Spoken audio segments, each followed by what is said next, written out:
Hi കൂട്ടുകാരെ, പുതിയൊരു motivational ടോക്കിലേക്ക് എല്ലാ അംഗങ്ങൾക്കും സ്വാഗതം. നമുക്ക് ഇന്ന് എല്ലാവർക്കും അറിയാവുന്ന പൊതുവായിട്ടുള്ള ഒരു വിഷയത്തെക്കുറിച്ചാണ്, ഒരു ചെറിയ വിഷയത്തെക്കുറിച്ചാണ് നമ്മൾ ഇന്ന് സംസാരിക്കുന്നത്. നമുക്ക് എല്ലാവർക്കും ദേഷ്യം വരും അല്ലേ?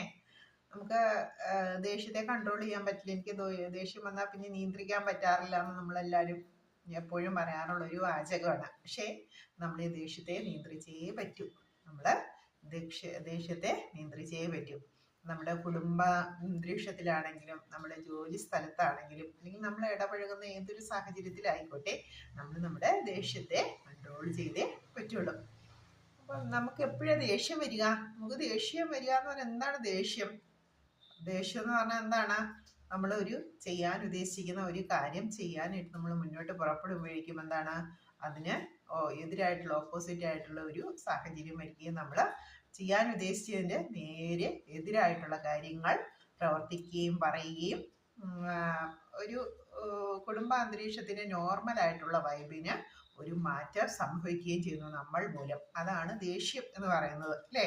നമ്മൾ എന്ത് കാര്യം ചെയ്യാൻ ഉദ്ദേശിച്ചോ അതിന് നേരെ എതിരായിട്ടുള്ള കാര്യങ്ങൾ നമ്മൾ അപ്പോൾ പ്രവർത്തിക്കും. അതുപോലെ നമ്മുടെ അതുവരെ നമ്മൾ ചെയ്യാതിരുന്ന രീതിയിലുള്ള സംസാരവും പ്രവർത്തനവും ഒക്കെ ആയിരിക്കും ഒരു സെക്കൻഡ് നേരത്തേക്ക്, അല്ലെങ്കിൽ ഒരു മിനിറ്റ് നേരത്തേക്ക്, അല്ലെങ്കിൽ ഒരു 2 മിനിറ്റ് നേരത്തേക്ക്. അതാണ് നമ്മുടെ ദേഷ്യം അല്ലേ?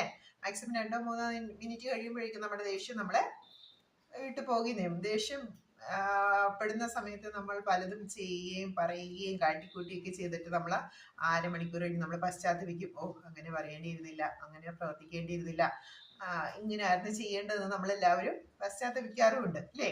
പക്ഷെ ആ ഒരു സംഭവത്തെ നമ്മുടെ ജീവിതത്തിൽ നിന്ന് എങ്ങനെ നമുക്ക് അകറ്റി നിർത്താമെന്ന് നോക്കാം. എന്താ ദേഷ്യം എന്ന് നമ്മളിപ്പോൾ കണ്ടു.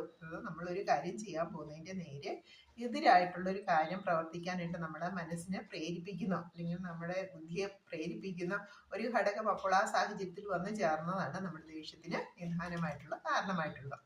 അപ്പോൾ ഒന്നാമത് നമ്മുടെ ദേഷ്യത്തെ നമ്മൾ തിരിച്ചറിയുക. നമുക്ക് ദേഷ്യമുണ്ട് എന്നുള്ളൊരു വസ്തുത നമ്മളെല്ലാവരും തിരിച്ചറിയുക. ആ ദേഷ്യം വരുമ്പോൾ